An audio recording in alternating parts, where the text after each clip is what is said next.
Գյումրիում ավականու անդամի մանդատագողության փորձի մասին երեքշաբթի պայթած սկանդալից հետո քաղաքը լի է տարբեր ասեկոսեներով։ Հայլուրին որոշ գյումրեցիներ հայտնել են, որ քաղաքում բամբասանքներ են եռում, թե քրեական ենթամշակույթ կրող որոշ դեմքեր են խառնված երեկվա մեծ սկանդալին։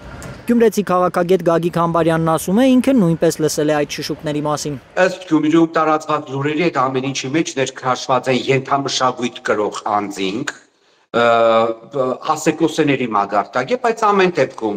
ըստ քաղաքում տարածվող խոսակցությունների ԿՊԱ-ականները ջանք չեն խնայում Գյումրիի ավականու 4 խմբակցություններից ավականու տարբեր անդամների իրենց կողմը քաշելու համար եւ այդ գործում ակտիվ դերակատարում ունեն թաղային հեղինակությունները, որոնց ենթադրաբար Նիկոլ Փաշինյանը փորձում էր օգտագործել իր կեղտոտ խաղերը առաջ տանելու համար։ Իրենց ընդունած օրենքներով այդ ենթամշակույթ կրող անձանց գլխին դամոկլեան սուր է կախված եւ այս իշխանությունները երբ ցանկանան կփորձեն նրանց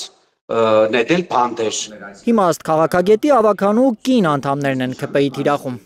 Ըստ Գյումրիում արդեն տարածված լուրերի քայլիցները աչքի տակ են առել հատկապես կին ավականիներին, ընդդիմադիր ֆրակցիաներից, կանանց անցնելը դեպի իրենց կողմը կամ դուրս գալը համապատասխան ֆրակցիայից ավելի մեղմ կընդունվի հասարակության կողմից, քան տղամարդկանց կողմից ճակերտավոր ասած դավաճանությունը։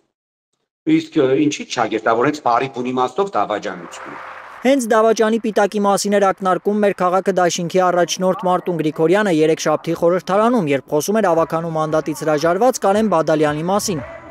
Գրիգորյանի ճեպազրույցի ժամին դեռ հայտնի էր միայն, որ մեր քաղաքը խմբակցության ավականու անդամ Կարեն Բադալյանը ապրիլի 21-ին հրաժարվել է մանդատից, հետո փոշմանել ու որոշել ավականու անկախ անդամ մնալ։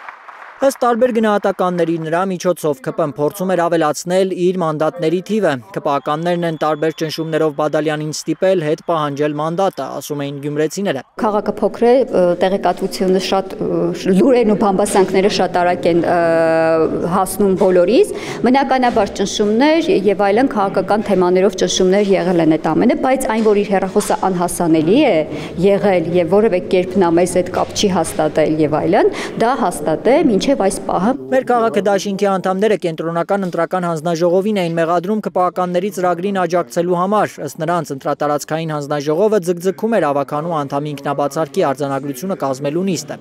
Հանձնաժողովի նախագահն ասում է, դիտավորություն չկա, բյուրոկրատական քաշքշուկներն են պատճառը։ Այսպիսի բան դեռ չէր եղել, սա արդարոց դեպք էր, որովհետև նախորդ ավականին մենք 5 տարի, քանի տակ, համարյա 3 տարի ու կես վարել ենք, միշտ եղել են հրաժարականներ, այսպիսի բան դեռ չի եղել։ Երեքշաբթի ուշ երեկոյան թիվ 31 ընտրատարածքային ընտրական հանձնաժողովը արձանագրել է, որ Կարեն Բադալյանը հրաժարվել է մանդատից ու մանդատը տրամադրել դաշինքի հաջորդ համարին, Հանրապետական կուսակցության անդամ Նարեկ Միրզոյանին։ Մեր քաղաքը խմբակցության անդամների բարձրացրած աղմուկն է կանխել մանդատագողությունը, կարծում է քաղաքագետը։ Համբարյանի բառերով Գյումրիում պարտության հետ հաշտ չեն ԿՊԱ-ականները ու 2026-ի խորհրդարանական ընտրությունների շեմին քաղաքում իշխանազավթման նոր փորձեր դեռ լինելու են։ Նիկոլը մինչև համապետական ընտրությունները, այսինքն մինչև ազգային ժողովի ընտրությունները կփորձի ճզմել Գյումրին եւ մտցնել այն իր տակը, ինչպես կեցաղային մագարտակով կփորձեմ մեկնաբանել։ Ալբերտ Սրոփյան, Ալեքսան Սարգսյան, Առաքել Օհանյան, Խաչատուր Գևորգյան, Հայլուր։